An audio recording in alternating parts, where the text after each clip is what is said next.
White privilege is a way to silence anybody who is not of color. That's what white privilege is. It is just a leftist bullshit term that means shut up because you are not a member of a minority group, a privileged minority group in the leftist space.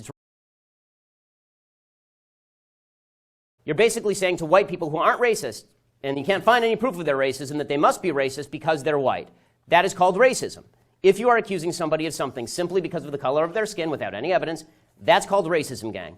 But you don't have to trust me. Let's go through what other people say the definition of white privilege is. You know, folks on the left, what do they say that white privilege is? Well, here's the definition of white privilege from the Southern Poverty Law Center. Quote, white skin privilege is not something that white people necessarily do, create, or enjoy on purpose. Unlike the more overt individual and institutional manifestations of racism, white skin privilege is a transparent preference for whiteness that saturates our society. White skin privilege serves several functions.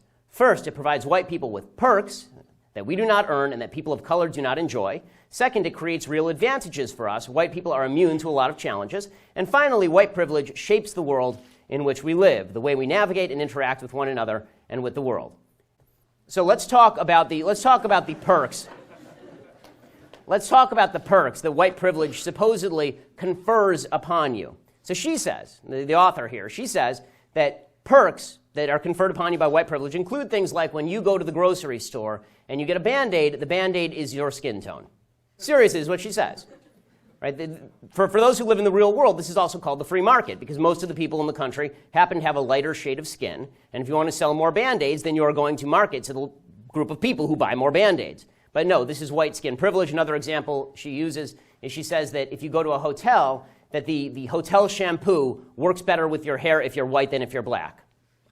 And then she talks about the real advantages that are conferred upon you by white skin privileges. So what are those advantages? And this is where we really get to the meat of the matter. She says those advantages include skin color, quote, not working against me in terms of how people perceive my financial responsibility, style of dress, public speaking skills, or job performance, as well as people not assuming I got where I am professionally because of my race. America is a deeply racist country that is imbued with this white skin privilege, and that if you are black, you can never overcome this white skin privilege because you live in a deeply racist system that has been created by Western civilization, a Western civilization founded on racism, sexism, and bigotry. Statistical disparity does not necessarily mean discrimination. This is the first thing you need to know. Okay? Anybody who's ever been in a statistics class knows that this is true. Right? If they still teach statistics and it's not too much of a microaggression. So statistical disparity does not always mean discrimination. Right? The vast majority of people who play in the NBA are black. Very few of them are 5'9" Jews. Right? That is not because there is some sort of anti-Semitic conspiracy to keep 5'9" Jews out of the National Basketball Association. She said that one of the things that works against you if you're black in the United States is how people perceive your financial responsibility. Okay, first thing to say here, capitalism is colorblind. The only color that capitalism cares about is green. Okay, capitalism seriously doesn't care about your color, it doesn't care about your race, it doesn't care about your sexuality. In fact, capitalism is the single best way to overcome racism and sexism and bigotry and homophobia because if you decide to be any of these things, if you decide to be a racist, sexist, bigot, homophobe, the guy next door will not, and he will take all of that money from you. You will be outcompeted. This is the beautiful thing about capitalism. Your advantage in the marketplace is catering to as many clients as possible and to hiring the best people possible. But the usual statistics that are thrown out are statistics about, for example, lenders systematically discriminating against qualified black borrowers. The truth is that if banks routinely did this, they would go bankrupt, of course, because there would be other banks that came in and spend money on black borrowers, and those people would pay back their loans, and these banks would be able to make a mint off of all of this. The widespread perception that black people were not getting loans led the federal government to create a subprime lending program specifically designated to get people of minority ethnic status into homes they could not afford with bad credit.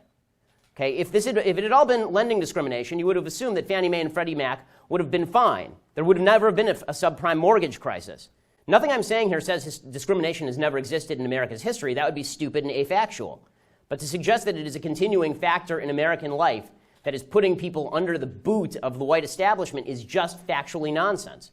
Job performance, right? They say there's discrimination in job performance, and this is white privilege, right? The fact is that Mizzou has affirmative action in its hiring processes. There are already laws on the books that bar discrimination based on race in hiring. There's already a federal Equal Employment Opportunity Commission that investigates charges of racism on a routine basis. It has a program. It's called E-Race, the Eradicating Racism and Colorism in Employment. It's designed to fight discrimination against people of color. That is not white privilege. That is the government going out of its way to attempt to fight individual racists and, in some cases, go beyond the evidence in order to demonstrate racism. Talk to the Asian guy who has to score 230 points above the black guy in order to get in the same college before you tell me about white privilege. Okay, poverty. And the idea is that blacks in America are more impoverished than whites because of systemic racism. Okay, according to the Brookings Institute, which is a very left institute, the Brookings Institute has found that if you want to not be permanently poor in the United States, it's actually very easy. This is a wonderful country. If you don't want to be permanently poor in the United States, you need to do 3 things. Finish high school, get a job, don't get pregnant before you get married. That's it. If it's white privilege to sit on the side because you can't go to college because the black guy took your slot because he had a lower SAT score, and it didn't matter that he grew up rich and you grew up poor, right? If that's white privilege, then nobody would want to be a member of the white privileged class. People need to start taking personal responsibility. I know these words are out of style. Personal responsibility for the stuff that you do. It is your life. Make something of it.